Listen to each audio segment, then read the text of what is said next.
L'info éco avec Capital. La bonne nouvelle du jour vous concerne si vous faites appel à une société pour des prestations de ménage, de jardinage ou encore de bricolage. Depuis ce mardi 14 juin, vous pouvez bénéficier de l'avance immédiate de votre crédit d'impôt. Fini l'attente de plusieurs mois avant de profiter de votre avantage fiscal. Terminez également les soucis de trésorerie.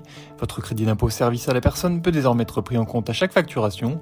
Au lieu de payer 100 € dans votre prestation habituelle, vous n'en paierez donc plus que 50. Retrouvez toutes les informations pratiques sur capital.fr. Le mot du jour, le rétrofit. Cette vieille voiture ne craint pas les zones à faible émission, ces espaces interdits dans plusieurs villes françaises aux véhicules les plus polluants. Son secret, le rétrofit, autorisé depuis 2 ans en France, il consiste à retirer le moteur thermique d'une voiture pour le remplacer par un moteur électrique. Simple en théorie, mais plus compliqué en réalité. Le développement et l'homologation des véhicules demandent du temps et de l'argent, beaucoup d'argent. Les explications d'Arnaud Pigounides, le fondateur de la filière française, sur ce qui pourrait devenir un véritable phénomène. L'info pratique du jour, depuis ce lundi 13 juin, faire jouer le droit au compte est beaucoup plus facile.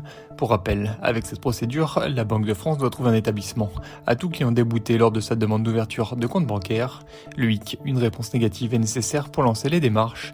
Or la banque peut faire la sourde oreille et oublier de répondre. Le client se retrouvait alors jusqu'ici coincé. C'est bien cet écueil que la nouvelle réglementation doit supprimer puisqu'elle instaure une présomption de refus au bout de 15 jours. Plus de détails sur notre site. Le coup de gueule du jour est poussé par les sénateurs de gauche contre l'inactivité du gouvernement face à l'augmentation du coût du logement en France. Le poste de dépense qui a le plus dégradé le budget des ménages ces dernières années, selon Marie-Claude Varias. L'élu de Dordogne et plusieurs membres du groupe CRCE ont donc déposé une proposition de loi pour mettre un terme à cette flambée des prix. Hausse des APL, gel des loyers, lutte contre la spéculation immobilière. 37 mesures figurent dans ce texte qui doit aussi alimenter les débats autour du futur projet de loi sur le pouvoir d'achat. C'était l'info éco avec Capital.